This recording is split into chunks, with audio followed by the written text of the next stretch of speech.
Alright guys, today we are headed to Polyface Farms. It's ran by Joel Salatin, and we're getting going up there now. It's early in the morning, and today they're having a free farm tour, so we're going to take advantage of that and see if we can learn something. Yep, we're going to be hanging out with Daniel Salatin today.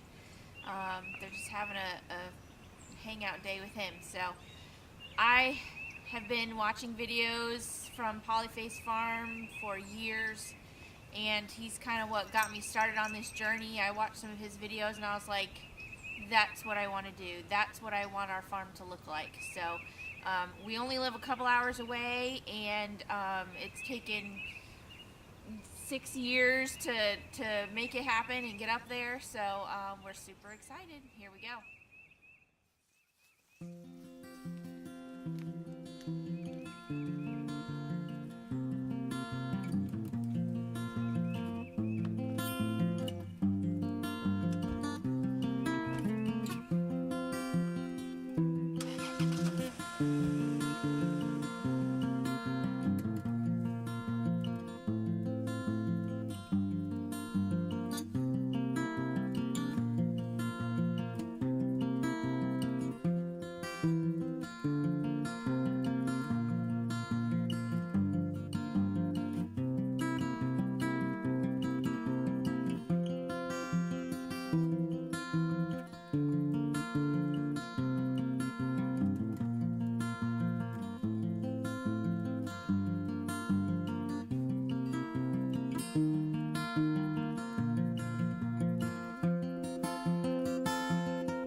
Slip into if you're not careful is to build them too heavy. And so if you don't build them simple like this, use the brace, trussing, and everything, then it gets really heavy, and then you don't want to move it. If you don't move it, then it defeats the whole purpose of everything. The dolly is just this construction. It's a lot simpler and easier to have one dolly and move literally hundreds of pins than try to put wheels and apparatus on each one. It's just a real simple construction. These are lawnmower wheels here, and you just, the main thing is you just want to be able to slip it in very easily. So, tack it under the back here. Show it up. That's just enough to hold it up off the ground like that, and then the birds don't slip out.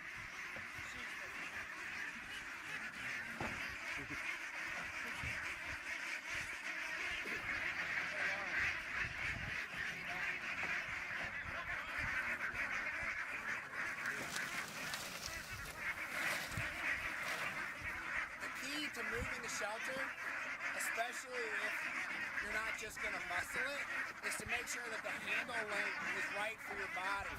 So to set it so that when, this is actually a little tall for me, the ideal is that as you hold it straight with your arms straight, and then you lean back, it comes up off the ground.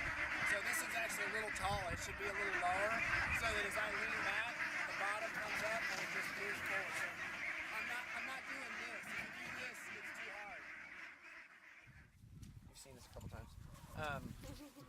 And you know, if you want to put it on garden beds, run it in between garden beds, run it in orchards, whatever. We've seen people make these like 12 feet long and 4 feet wide. Whatever, you've just got lots of options to make this. But anyway, this can hold up to 50 layers if you wanted. Moved every day, this structure could hold 50 layers, and that's enough nesting boxes for the 50 birds. It's got the little roost bar to close up at night. Yeah, he's scratching. Help me out here.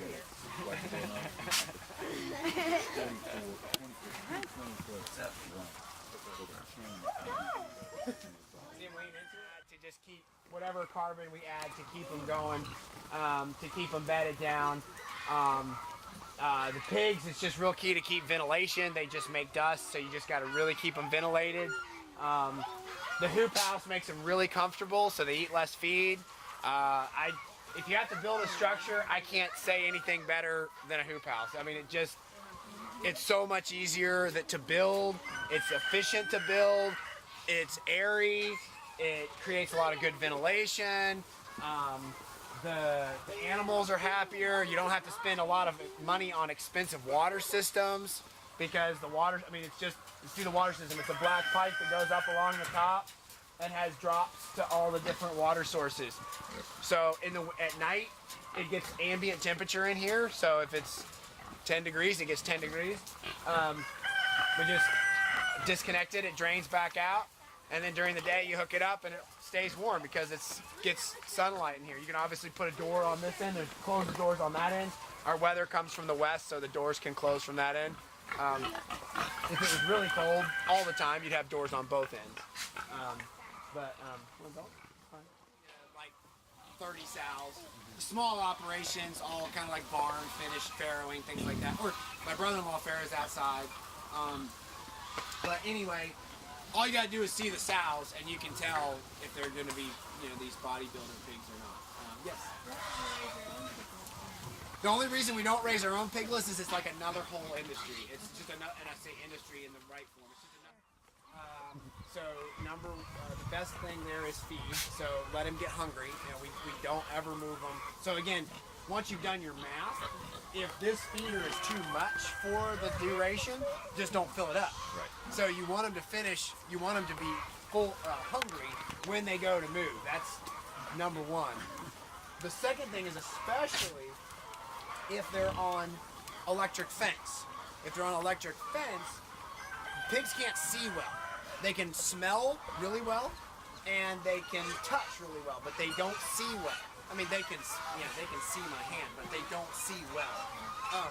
So what happens is if there's a single strand of electric across there, and you take it away like a gate, they can't see that it's gone.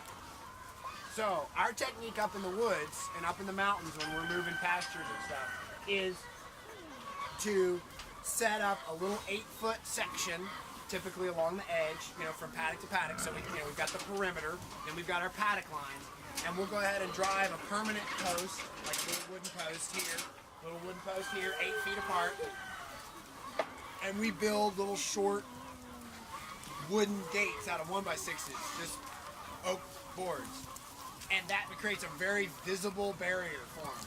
And then we take that down when we're going to move the pigs. We just take that and move it to the next section, and that's the front gate for the next gate. And then they can see. Then they just walk right through. So that's for moving pigs. That revolutionized it, because moving.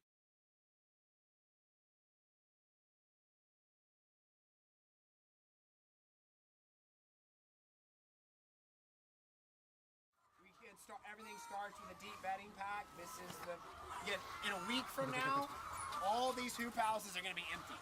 So this actually worked out perfect for you to be able to see spring and winter, and then it's going to totally change.